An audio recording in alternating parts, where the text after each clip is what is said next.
사람을 좀 알고 싶은데 그게 잘 안 잡히는 것 같아요. 사람을 알고 싶은데. 네, 사람이라는 게 뭔가 그거는 이제 남뿐만 아니라 나를 느낀다는 건데 내 생김새 뭐 이런 외양 이런 거 다 그런 거 왠지 껍질 같잖아요. 죽으면 이제 이런 게 없어지니까. 서용선입니다. 오랫동안 그림을 그리고 있습니다.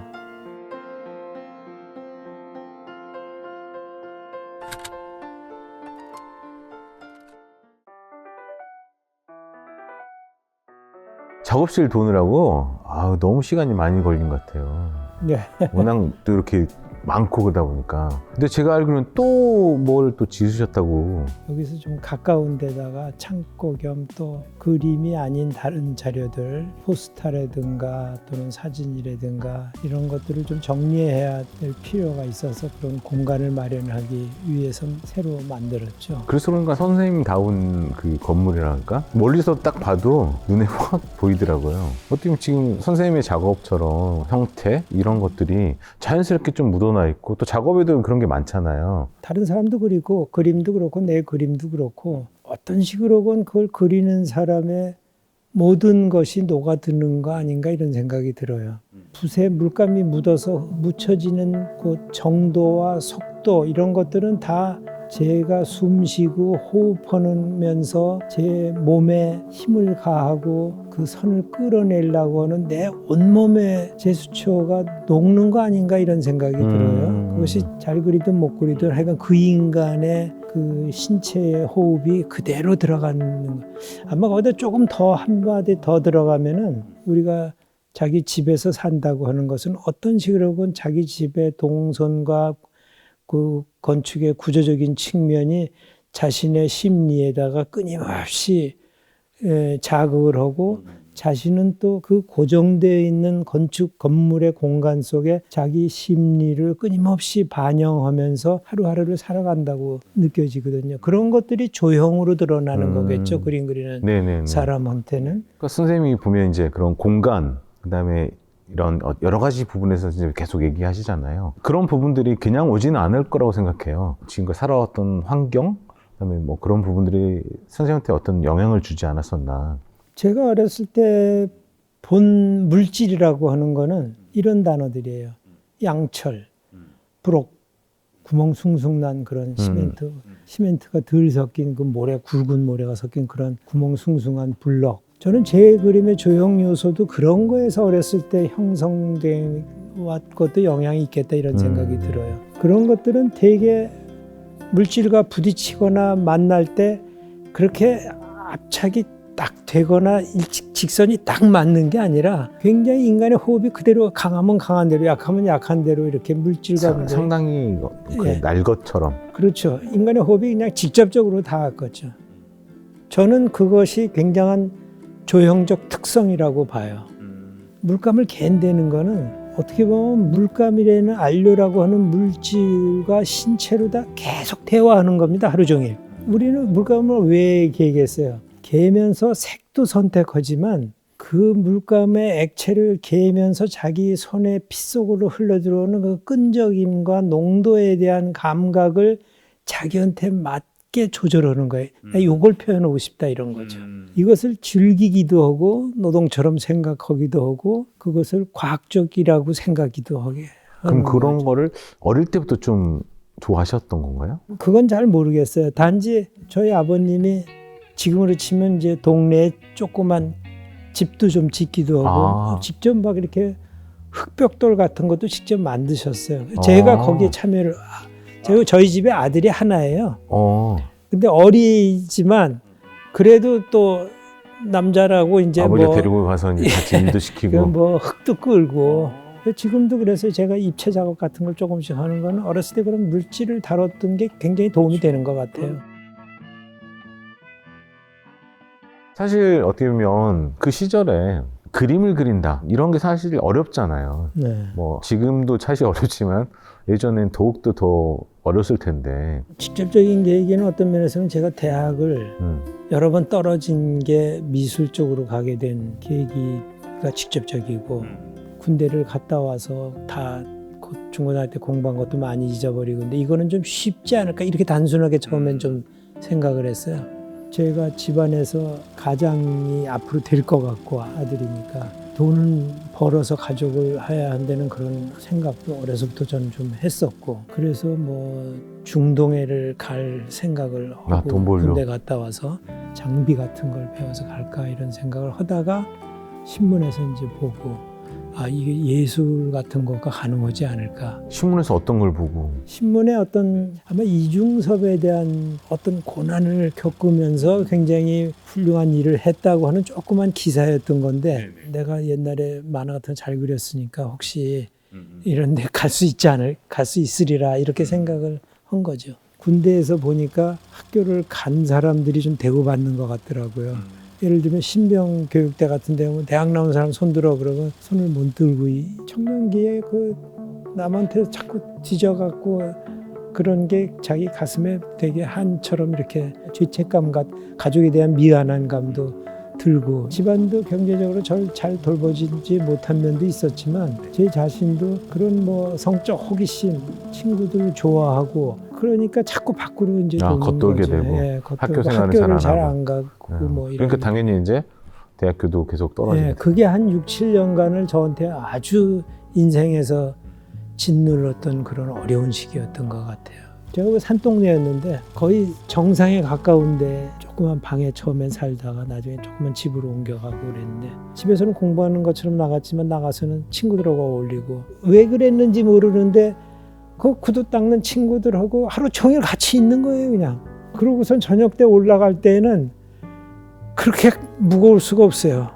근데 그 다음날 그게 또 반복된단 말이죠. 올라가는 6, 7년간을 끊임없이 그런 죄의식이 정말 미안한 거예요. 또 저희 어머님은 뭐라고 이렇게 질책을 안 하시는 분이세요. 너 공부해라 뭐 그냥 믿어주는 분이세요. 계속 기다려주셨던. 그렇죠. 그랬기 때문에 내가 다시 그 길로 안 가려고 계속 한 힘은 된 것 같아요. 그 점은 항상 있는 것 같아요. 6, 7년을 계속 오르락내리락 하면서 어떻게 보면 반성과 자기 성찰을 하지 않나. 아까 우리가 그런 얘기 좀 했었잖아요. 인간을 왜 그리는지, 왜 인간을 재현하는지, 사람을 내가 그리는데 이거를 왜 그리는지 가끔 묻는데 내가 정확한 답을 못해요, 지금도. 못하지만 그냥 이렇게 저렇게 생각은 하는 것들은 있죠. 자기 체험을 보는 거구나 하는 요소는 있다. 뭔가 사람을 그린다고 하는 것은 자기 체험에서 어느 부분을 그 사람한테서 끌어내는 작업 같은 느낌을 받아요. 대학 입시가 아닌 그림을 그린 첫 번째 그림이 자화상이었던 것 같아요. 왜 그랬는지는 모르겠어요. 그것도 아주 유화 같은 걸 해보지도 않았는데 캔버스에다가 유화를 그렸던 것 같아요. 그 이후로 틈틈이 자화상을 그렸어요. 그거는 나 자체를 더 확실하게 그림으로 느껴보기 위해서 아침에 일어나자마자 그림을 그려본 일도 있고 그 이후에는 그것이 많이 몸에 습관이 돼서 어떤 여행을 갔는데 지금 당장 뭔가 그림 그릴 도구도 만만치 않고 뭔가 하고 싶지도 않고 그럴 때 저는 화장실에 와서 거울을 보고 자화상을 자주 그렸어요. 그래서 이제 저한테는 익숙한 소재가 됐죠. 그것이 저한테는 가면처럼 자기의 어떤 그런 죄의식을 이렇게 덮어버리려고 하는 방패처럼 쓰이는 건 아닌가. 오히려 그걸 더 드러내서 남한테 미리 방어를 치는 그런 건 내 그림 속에 들어있지 않은가. 내가 보기에도 그런 면이 조금 더 우선 들어가요. 눈이라든가 뭐 이런 거에 더 크고 사납게 그린다든가 이런 것들이 또는 필치 같은 것들이나 이런 것에서 나를 좀 이쁘게 그리려는 생각이 별로 안 들어요. 그게 그런 윤리의식 속에서 내가 갖고 있는 상처들과 연결될 수 있겠다. 이런 생각은 지금 드러내는 거죠. 예. 그 전에 어떤 그런 생각들이나 느낌들이 지금 현재 자화상으로. 예. 근데 그 드러내는 게 왠지 지금 생각하니까 불필요한 가면 같은 느낌도 좀 들고 아니면 그것이 인간의 본성 중에 하나라서 내가 그걸 나한테 모습에다 담는 거지. 그건 좀 더 생각해 볼 문제인 것 같아요. 네. 그러면 군대 갔다 와서 다시 이제 재수를 하기 시작. 재수를 했는데 그 그림으로. 그렇죠. 그림으로다가 그럼 가야겠다. 그림은 진짜 늦게 시작하신 거네요? 그렇죠. 예. 그래도 어쨌든 서울대를 들어가셨잖아요. 왜 그것도 못 들어갈 뻔했는데 제가 대학을 들어갈 때 그런 체험을 했어요. 대학 시험 공부를 한 6개월, 7개월 했거든요. 입시미술. 입시미술을 한 거죠. 그림을 이렇게 그리는데 이 어깨 팔이 막 고무처럼 자유자재로 노는 거예요. 이 관절이 없어질 것 같이 내가 그리고 싶은 대로 막 하는 거예요. 실제적으로. 실제로다가. 그러니까 내가 그때 그 당시에는 몰두했었던 것 같아요. 그 재미를 느낀 거죠. 그러니까 선생님이 어쨌든 사실 늦게 시작은 했지만 어릴 때부터 사실 아버지 따라다니면서 나름대로 기초적인 부분들을 많이 좀 습득을 했던 것 같아요. 그러니까 형태력이나 이런 부분들도. 예, 그런데도 대학을 들어가서 금방 다시 또 그렇게 열심히 대학 생활을 하는 게 안 되더라고요. 아, 그래요? 예, 그 6, 7년간의 생활에 그게 있어서? 베낀 게 있고 아. 나중에 정신을 차린 게 3학년 2학기 때. 아, 대학교 3학년? 대학교 2학년 때는 또 아르바이트하고 뭐 내가 학비를 해보겠다고 해갖고 화실을 하겠다고 집에서 조그만 돈을 얻어서 사글세로다가 작업실을 얻었는데 그 돈 다 까먹고 너무 집에 면목도 없고 경제적으로 그렇게 압박을 받고 여학생하고 사귀던 것도 더 이상 이렇게 어떻게 사귈 수가 없는 상황이 되고 학교는 학사 경고가 나올 정도가 되고 이런 모든 게 다 나한테 어려운 점이 다 뭉친 거예요. 대학교 3학년 때쯤. 사회생활을 못할 정도로 과잉 자의식이 생기는 거예요. 아, 갑자기 어려지니까. 예, 갑자기 어려지니까 그걸 뛰어넘으려고 한 그런 게 생겼나 봐요. 그러니까 남들이 보면 약간 미친 거죠. 머리가 톱니바퀴 돌아가듯이 계속 도는 거죠. 잠을 잘 수가 없고 과부하되는 어떤. 예, 전기가 이렇게 막 머릿속에 꽉 찬 것 같아요. 뭐 쉬어줘야 되는데. 길거리에 가면서 막 혼자 웃고 세상을 다 알 것 같아요. 내가 미술계가 다 알겠어요. 이 학교 선생님들도 엉터리고 이 미술 하는 사람들이 이게 제대로 사회가 굴러가는 것 같지가 않아. 그때가 딱 그런 것 같아요. 우리가 중2병이라고 하잖아요. 그때는 뭐냐면 그 지식에 약간 중2병이 걸리는 것 같더라고요. 대학교 때 약간. 중2병이 뭐죠? 뭐든 다 알고 자기. 그런 거예요. 예. 네. 세상사를 내가 다 너는 왜 몰라 이런 식으로 이제 다가오는. 예, 훤히 들여다보는 것 같은 거예요. 네. 의식이 아주 과잉되는 거죠. 네. 아, 다 그렇구나. 그래서 몇 개월을 그렇게 고생하다가 저희 아버님이 병원에 가는 게 좋겠다. 그 소리를 하는 순간 제가 이게 왔어요. 이건 내가 극복해야겠다.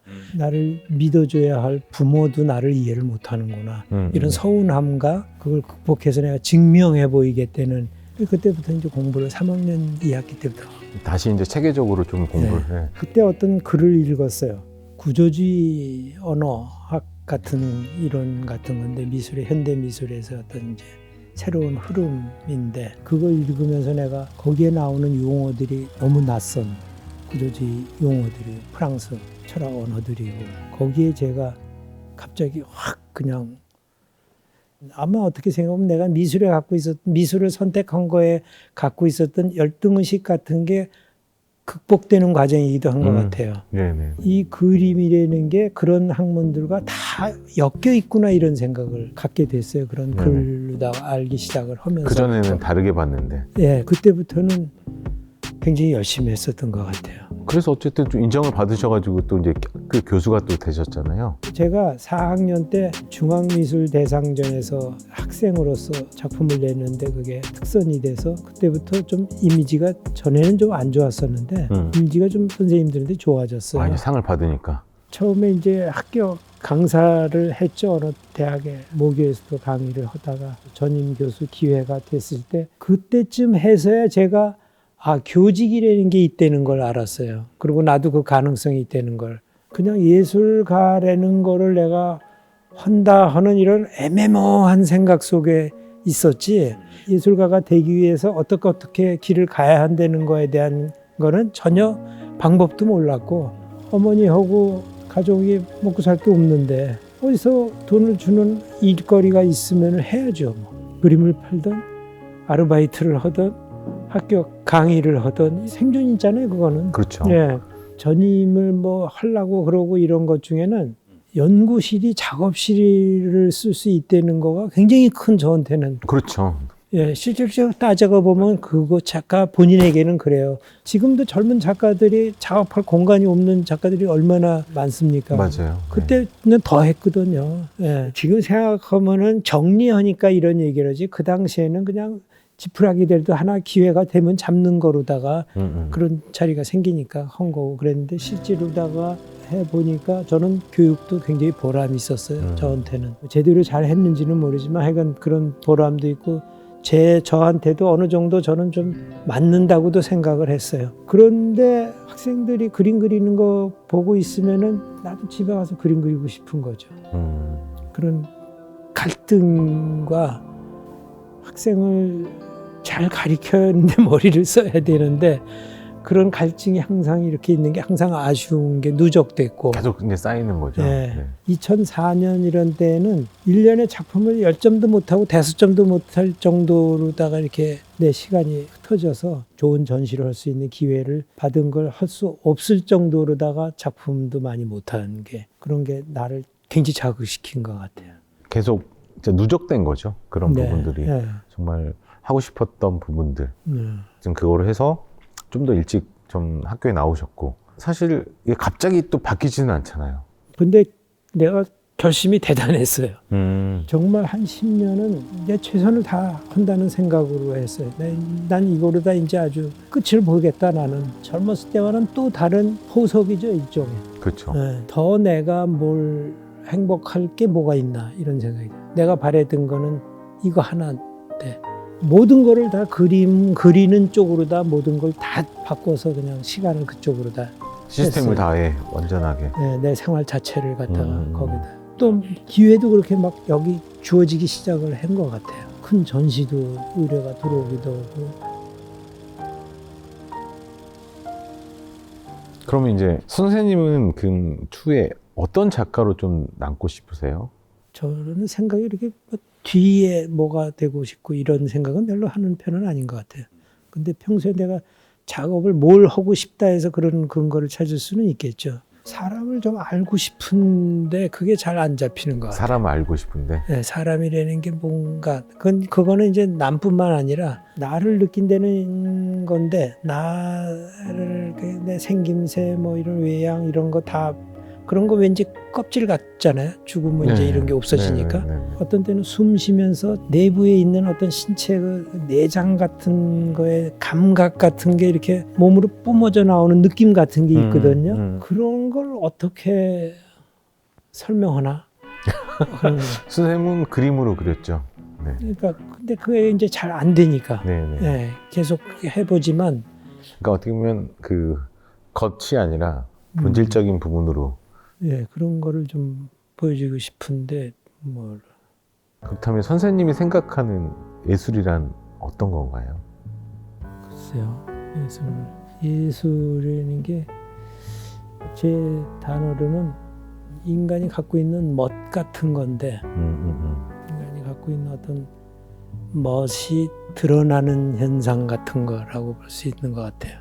그 언어의 구조 자체가 어디서 왔는지 느낌은 있어요. 멋이라고 주는 말이 갖고 있는 빼어난 느낌이 있습니다. 그 어자에서 오는 안으로 숨을 들이쓰면서도 겉으로 형태를 드러내는 그런 미음자가 어자가 합쳐지면서 우리가 멋이라고 하는 걸 할 때 숨을 탁 쉬면서 그 여운이 남는 그런 것이 어떤 인간에게 뭐가 있어요.